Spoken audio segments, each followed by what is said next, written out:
Kang the Conqueror. Let's talk real quick. Jonathan Majors, salute my brother as an actor. You deserve this opportunity for an MCU film. This brother is amazing. I'm speaking from an insider perspective as an actor and as a fan of his films and work, especially Lovecraft Country, which when I saw that was when I really, truly understood the depths of his talent.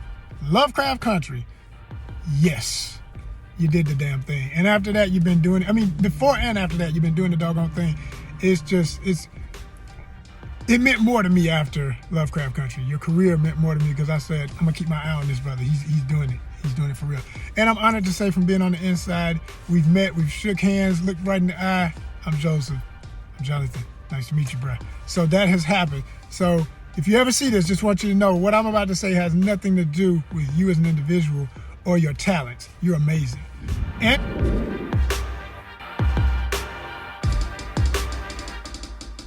I'm just challenging the notion of what I come to realize about the character.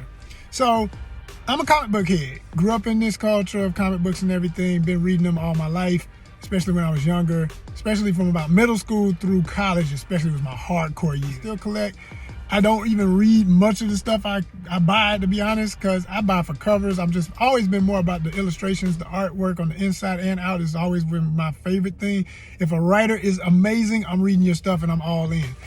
But a lot of the writing tends to be watered down for the kiddie base, and the older I got, it just wasn't hitting me. Or for adults who just want to strictly stay in nostalgia land. I have that part of me, but I like more, I'm grown, y'all. Give me some grown stories, you hear me? So I just say that to give you a little perspective on how I look at the entire medium and how it relates to these films. So with the film coming out and with his introduction in the Loki series, which is still playing on Disney Plus, if you don't know, you know, I tried to get through it just so I could see his character. I just wanted to see my man Major show up. That's really all I watched it for. I was never that big of a fan of the character Loki, okay? I never really read Thor when I was young, you know what I mean? I like Thor. I love the actor's depiction. I think it's fun, all that good stuff. Didn't like the last movie, but hey, I like the character. So, when I saw that Kang is coming, I said, oh snap, they doing some different things here. I had no idea it was gonna be Jonathan Majors. Jonathan Majors is Kang? Wait a minute, how they gonna do this? So I'm getting excited because like a lot of us as artists who do concept art too, which I have a history of doing, drawing and painting and all that too, I immediately did what a lot of artists online did. A lot of folks depicted him the way he looked in the comics. A lot of folks showed him blue-skinned with the helmet, but like his skin is blue. He's an alien. He's an alien character. Now, in my research of Kang, he bends the timeline of history and pretty much can come back looking, I mean, for the way they describe it, just about anything. But the anything goes doesn't flow if you want a character to be identifiable every time he shows up. You got to have something relatable every time they show up to say, that's Kang. So they did a good job with the costume. The purple and the green is perfect. The costume and what he's wearing is perfect. But the fact that it was just, yeah, that's Jonathan Majors. Like, what is he? Is this? I'm saying the first time I ever saw snapshots from the show Loki, I'm thinking this behind the scenes, like maybe they just had a break. They didn't put the helmet on him. He's gonna get the helmet in a minute. And when I see it on the show, he's gonna have the helmet and blue skin and everything. No, it's this black man with the cool Kang outfit on. It's like, to me, it looks like half of a Halloween costume. To me, just me. Not dissing it. I like this. I like what he's wearing. I want the helmet, damn it.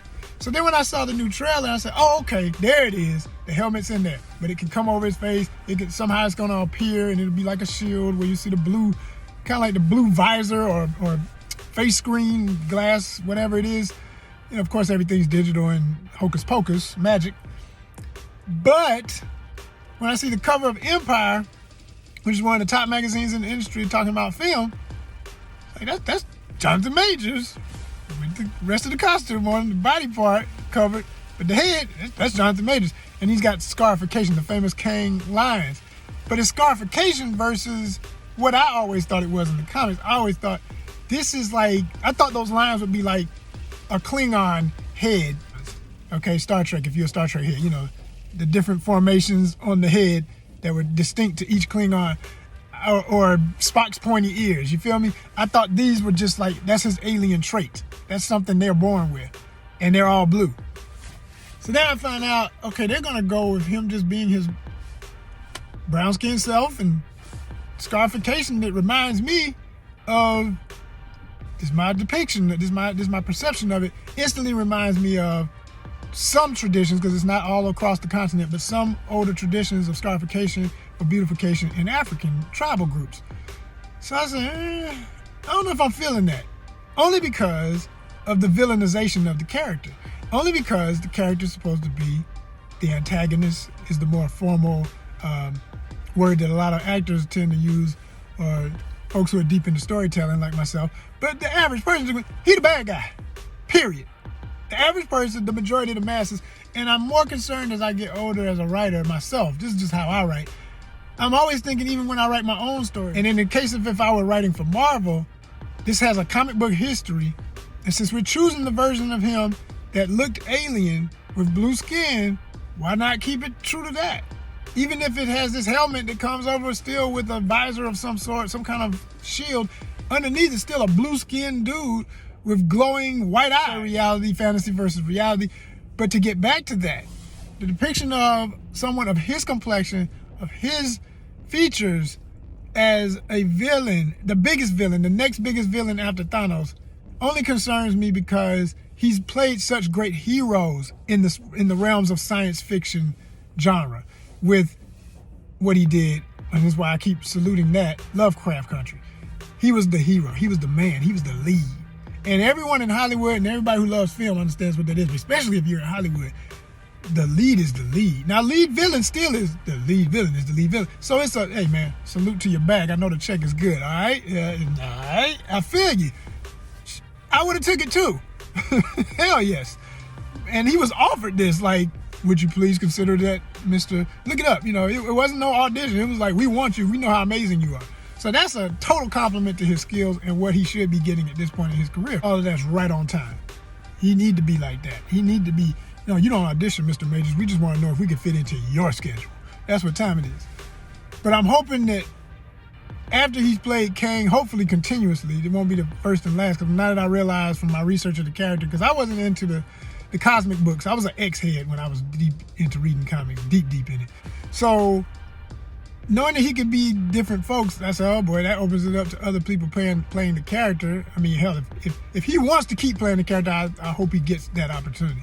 But I also hope in getting that opportunity, maybe he can play other versions of the character, because there were heroic versions of the character I'm reading. I said, oh, okay. So Kang did have another side to him, because he's got all these dimensions and versions of himself and stuff. Anything's dang possible with this character. It's one of them kind of things.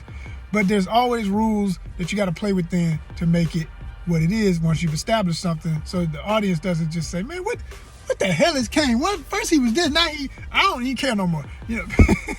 It can get there.